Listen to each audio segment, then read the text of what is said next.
Hello, welcome, Cabbage here. So this video will be the part 2 of my look back at 2016.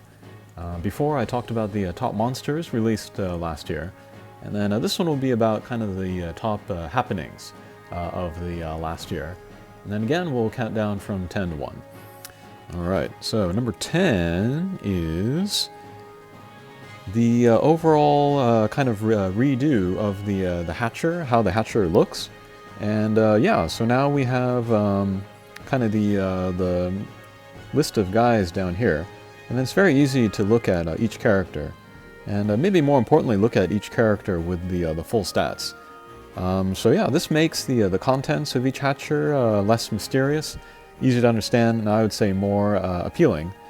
And then yeah, it makes it easier for people like me that make videos and want to talk about all of these different guys. So yeah, that's number 10, the visual overhaul of the Hatchers. Okay, number 9, and this is kind of a combination of two things. It was the Halloween event and then the summer event. And yeah, these two events, they didn't have a lot of influence on the way the game was made or set up. But I just thought that they were a lot of fun to get these older characters with sort of new looks. And yeah, I hope they do more of that in the future. But yeah, the Halloween and summer events, pretty fun. Okay, number 8 is, I can't really show you a graphic for this, but it's the change from the Heroes Hatcher to the Guardians Hatcher. And the name changed, the contents did not, but you can now roll singles, and then there will be only gold eggs, so there's no chance of getting a 3. So in that sense, the Heroes Hatcher became upgraded to sort of a Legends Hatcher status. So yeah, still very great, limited monsters with a better chance to draw them because the 3-star eggs are eliminated. So yeah, number 8, the Guardians Hatcher release. Okay, number 7 was the release of Lucifer here. Whoops. And yeah, this was released January 1st, 2016, and people had been waiting a long time for her. And compared to the JP timeline, Lucifer was released much later for us. And then when she was released, she didn't make that big of an impact, actually. People were sort of I don't know, thinking or guessing that she would break the game, but she did not break the game. Partly because she was already kind of moving, or the game was moving away from an environment where Lucy would break it. So yeah, not the biggest event of 2016, but still had some influence. Number 6, this would be the discovery of the hit stop. Yeah, this kind of came out of nowhere. And yeah, the hit stop suddenly became a way to sort of upgrade match shots, which is a crazy idea.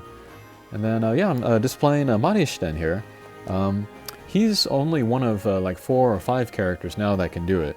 But most people, when they think of hit stops, think of Marishten. Partly because there are a lot of stages that he is good for, where there are hit stop opportunities. So yeah, Marishten is kind of the most famous hit stop character. Number 5 was the change from normal quests to trials. And this was really big. Well, it's great for beginners because they can learn the ropes and then get new characters. But it's also, it really affected the way that sort of advanced players play the game. Mostly because of these tread lightly stages. Before, the normal quests that gave you the most experience points had gravity barriers and or damage walls. And so you would use characters for there. So like Arthur was like a top EXP farmer. And then you would try to get Genius Ableberry on her. But for us in the English version of the game, our top EXP stages are the ones with mines. So that completely changes the type of character that we want to get Genius Ableberries on.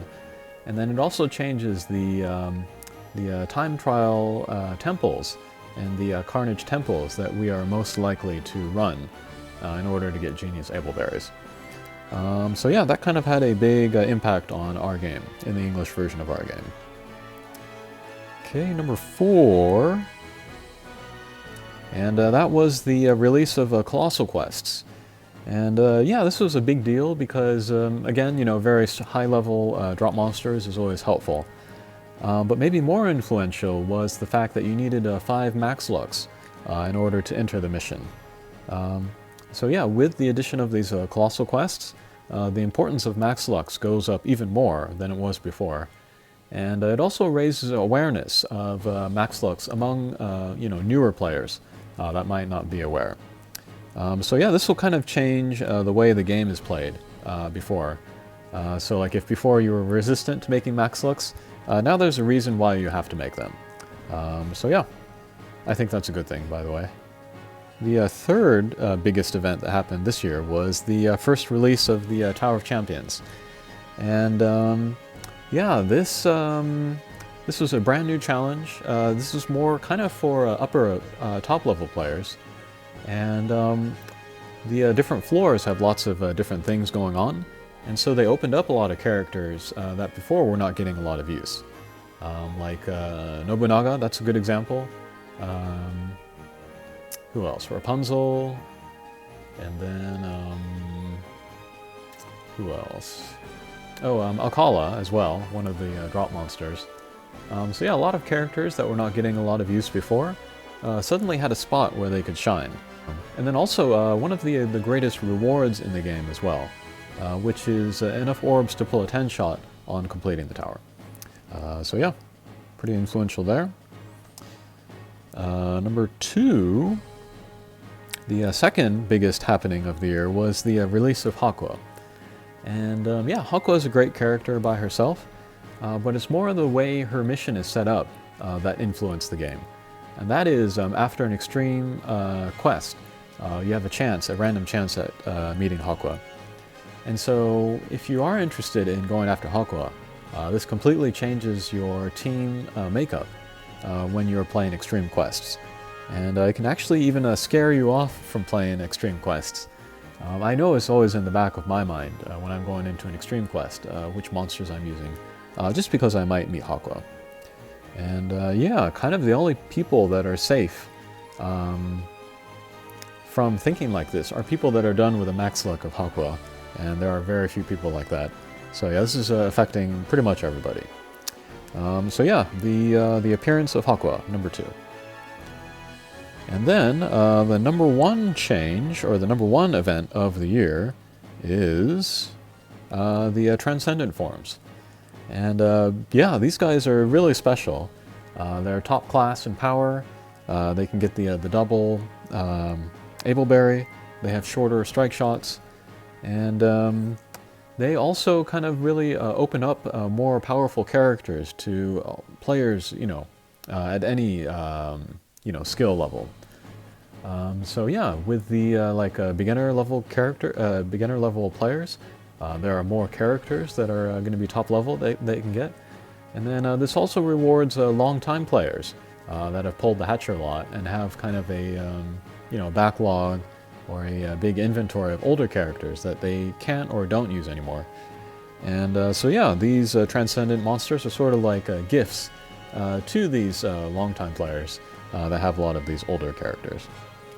And then yeah, I'm thinking in the next year as well, the Transcendent monsters will continue to be very special and relevant.